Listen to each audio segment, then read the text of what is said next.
All the Young Dudes by MsKingBean89. Chapter 105, 6th year. Spilling Secrets. Friday, 14th January 1977. Remus tossed and turned under his bedsheets, unable to settle. His bed at Hogwarts rated as one of the most comfortable he had ever slept in, a close second to the one he'd used at the Potters anyway.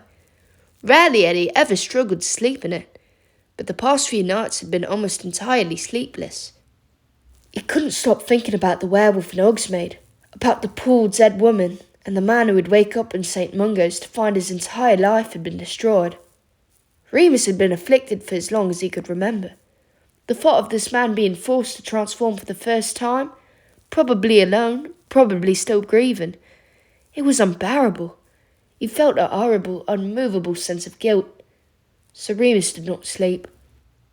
He had been resorting to reading most of the night, until he couldn't keep his eyes open any longer. Tonight, he couldn't even concentrate on the book. He rolled onto his front to see if that would help. No, his face was all squashed in his pillow that way. He rolled onto his side, but this made his ear hurt. The other side made his ear too hot. He groaned under his breath. "Oi, Mooney," Sirius whispered, as the curtains parted. "What's wrong?" He crawled inside silently, with a quick lumos and a silencing spell. He knelt at the end of the bed, looking at Remus. "Sorry, did I wake you up?" Remus squinting at the unnecessary brightness. "Yeah, but it's okay." Sirius shifted and plonked himself down next to Remus. "Oh," Remus twisted his mouth, embarrassed. "Look, I'm not really in the mood for—" "Oh, no, me neither. Well, actually, now that you mention it, but no, not why I came over." "Right. So what's up?" "Can't sleep." "I can tell. Want a fag?" "Run out." "It's okay. I've got some off Emmeline. Come on, shall we go downstairs? It's late and no one will be there, and Pronks will give us shit if we smoke in here." "Okay," Remus pretended to go reluctantly. Secretly, he was thrilled that, 1, Sirius was worried about him, and 2, Sirius wanted to spend time alone with him without waking up James. The fact that the offered cigarettes came from Sirius's current girlfriend was a fact that Remus was willing to overlook for now. Downstairs, they settled by the window on the little love seat there. Both drew their knees up and sat facing each other, so that if Remus stretched out just a little, their toes would touch. "So," Sirius sucked in, lighting a cigarette wordlessly, then passing it to Remus, before lighting his own. It was probably something that impressed girls. It impressed Remus too, but he wasn't going to show it. "What's the plan?" "Plan?" Remus frowned. "You've been up all night for the past 3 nights, and you haven't got a plan. Are you sure you're Mooney?" "I want to go back to the Hogshead," Remus said, promptly. Sirius let his eyes flicker, but took the news in slowly. He exhaled smoke, looking out the dark window at the waning moon above them before returning to Remus to speak. "Right. Okay, I think I can understand why." He took a hard drag on his cigarette. "Invisible?" "No," Remus shook his head, taking short, nervous pulls on his fag.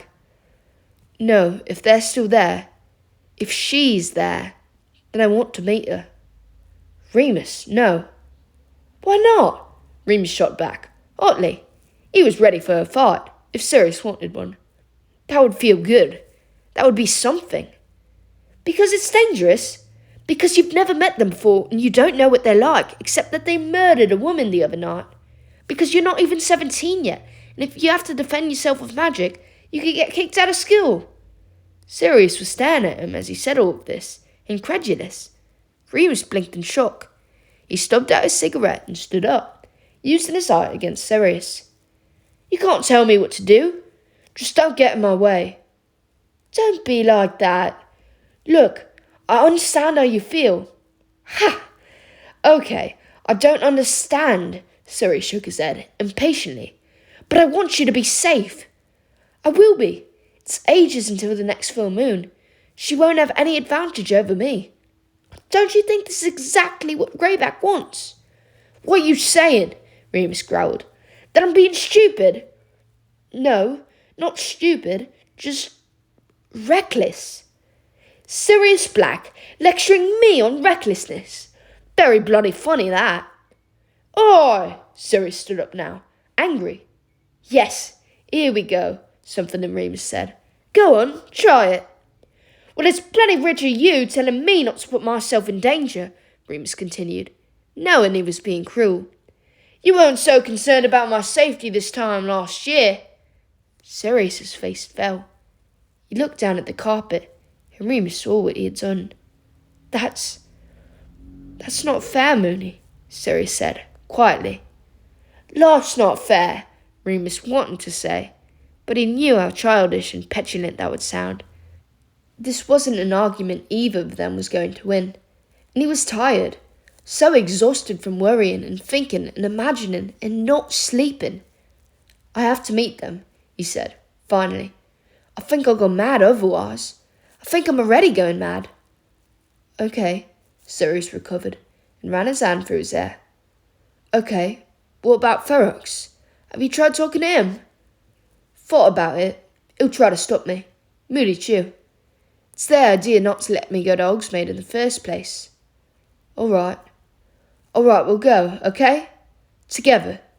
We'll tell James, and I don't want anyone else to know, Remus said, fiercely. It's private. Merlin, Mooney, you're not making this easy. It's not easy. It's fucking difficult, okay? But I have to do it. Okay. Sirius raised both hands in a peacemaking gesture. We're fighting, Remus thought. We're fighting and he's the one trying to calm me down. That made him feel a bit dizzy, and he sat down on the nearest sofa. He leaned forward, head in his hands. I'm sorry, he said, in a small voice. I know I'm being... It's just all so... I do understand, Mooney. Sirius sat next to him. I'm trying to help. You can't help, Remus said. I have to do this on my own. I can't risk anyone else. It has to be me. I have to... Remus began talking, and it all just came out in a jumble of sleep-deprived babble. If I can meet her, then maybe I have to meet Greyback one day. I just don't know I have to, and I want to. Not to join him or anything like that, just to know him, and to understand why he did what he did and why he made me who I am. Tears had sprung out of nowhere, and he covered his face, ashamed. Sirius was quiet beside him. Mooney, he laid a cool, tentative hand on Remus's shoulder, lightly, as if Remus might spin around and snap him like a wild animal. He didn't make you who you are. He made me what I am. Oh, God, he was sobbing now. He wished he hadn't started this whole conversation. Wished he'd just sent Sirius back to bed. The last time he'd cried had been a similar situation. He had been sitting next to a boy he loved, saying something which hurt to say. Grant had held him and made him feel like everything would be all right. Remus knew he had no right to expect the same from Sirius. As Remus's shoulders began to shake with emotion, Sirius moved slightly, but he didn't go anywhere. Remus heard him give a strange little noise, which might have been sympathetic or just confused, but he shifted closer and slid his hand down into Remus's and squeezed his fingers. Pathetically, Remus squeezed back as he wept angrily about Greyback and the poor murdered woman and the dreadful unfairness of everything.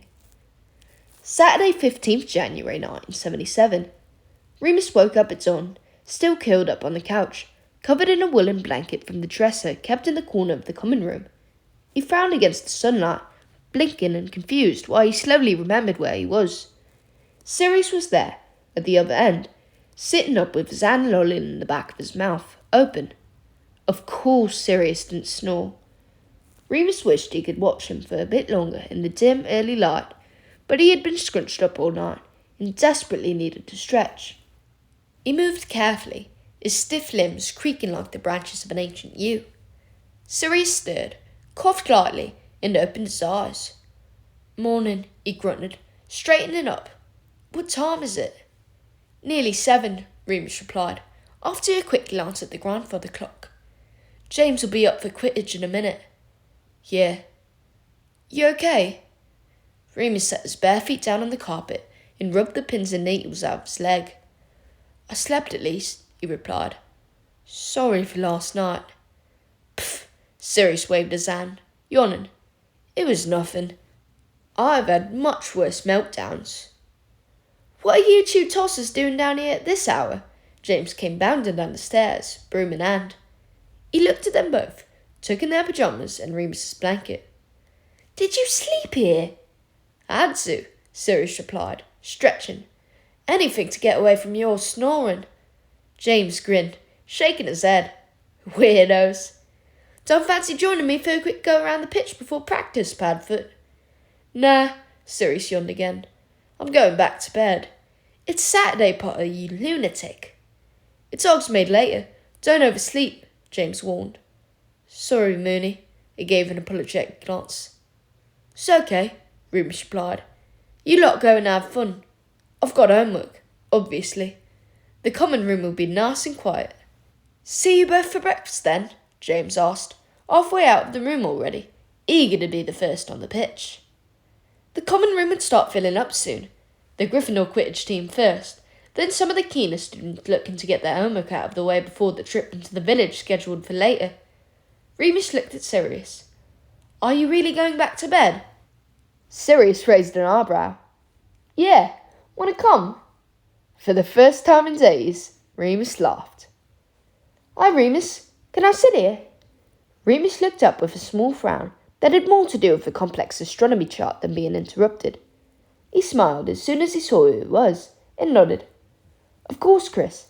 Take your pick. He motioned to the 5 empty chairs at the table he was using. Christopher sat just one seat away from Remus. Didn't fancy Hogsmeade? Oh, well, I knew you couldn't go, and I'm behind on a few things, so... Christopher looked slightly nervous. He sat with his notebooks and parchment clutched in his lap, eyeing Remus shiftily. Did you want to get your work out? Remus prompted, vaguely amused. Yeah, sorry. Christopher quickly started spreading out his notes, awkwardly, blushing fiercely. You okay, Chris? Yep. Okay, well, I'm doing astronomy and making a proper mess of it. You're quite good at stars and stuff, aren't you? Yeah, I mean, not brilliant, but okay, yeah, want me to look? Thanks. Remus slid over his chart. Oh, right.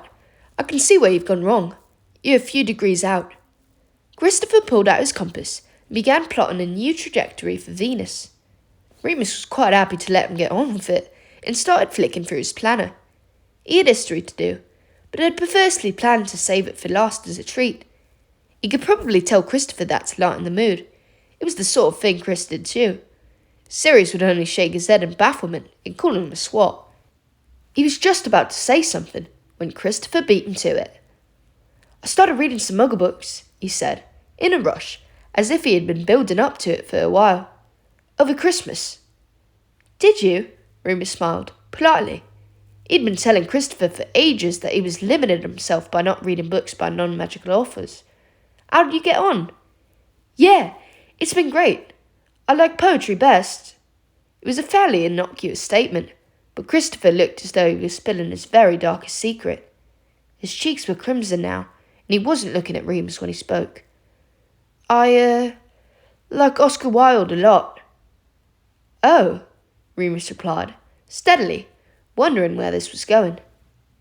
He thought he had a pretty good idea what Christopher was getting at, actually, but he needed to stall for time while he worked out how to react. Surely they weren't going to talk about this here, now, at 3 o'clock on a Saturday in an only half-empty common room. There were first years playing gobstones on the carpet, for goodness sake. Yes, and Christopher Isherwood, Chris continued, valiantly. It was brave, Remus decided. It was maybe the bravest thing he had ever witnessed. Right, yeah, he cleared his throat, wishing he knew the right way to respond. You might like Truman Capote too. Christopher looked at him, half eager, half afraid. They're your sort of right as Chew, then? Christopher was gnawing at his lip very hard now.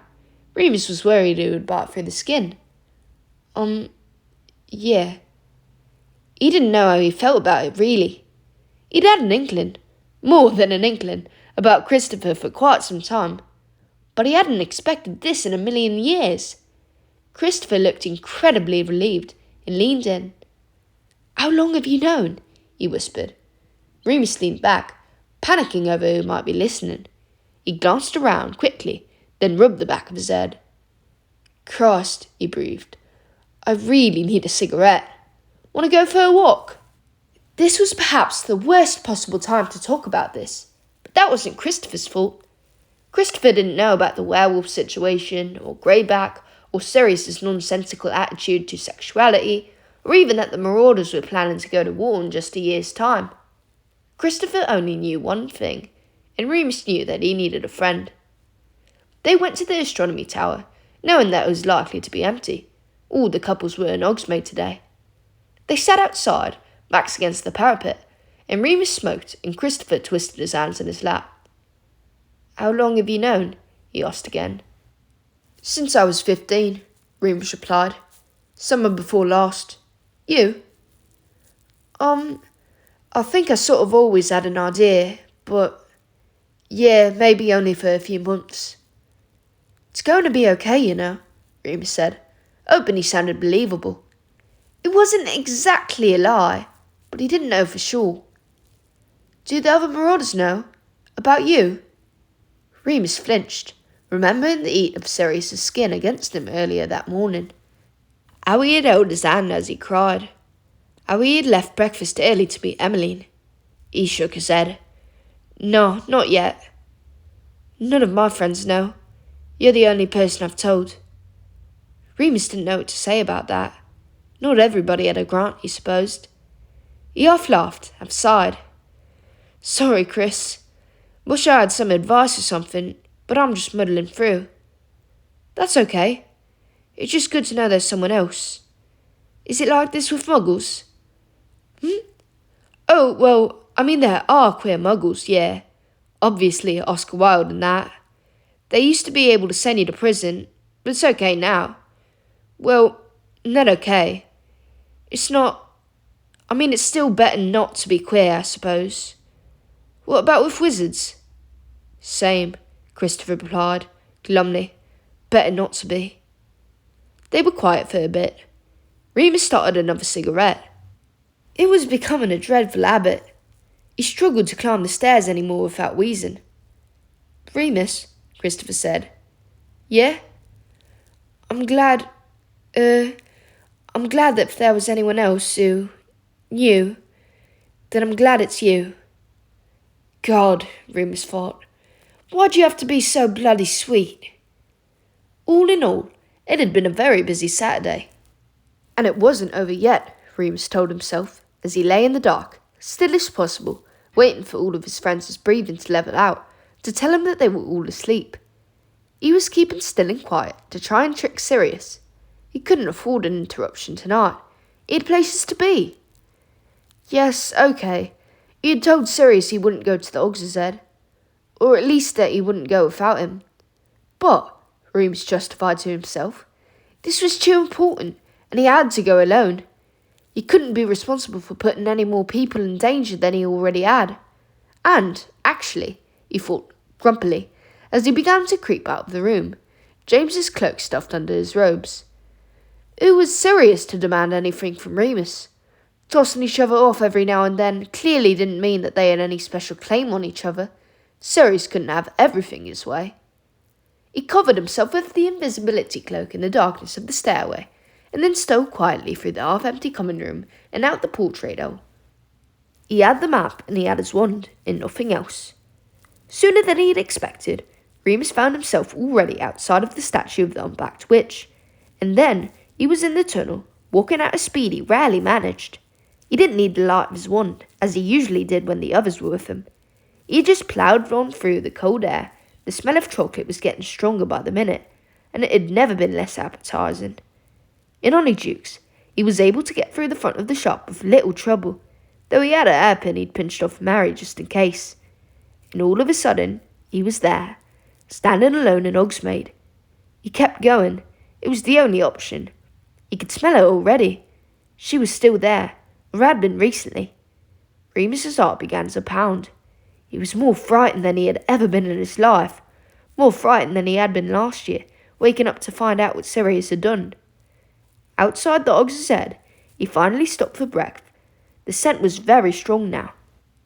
Light glowed through the dirty pub windows, and Remus could see that it was not busy inside, though there were customers. He pulled back the cloak, breathing in the chill of the January air. There was movement behind him, a noise like a gasp of delight. "There you are! Who's a pretty boy, then?"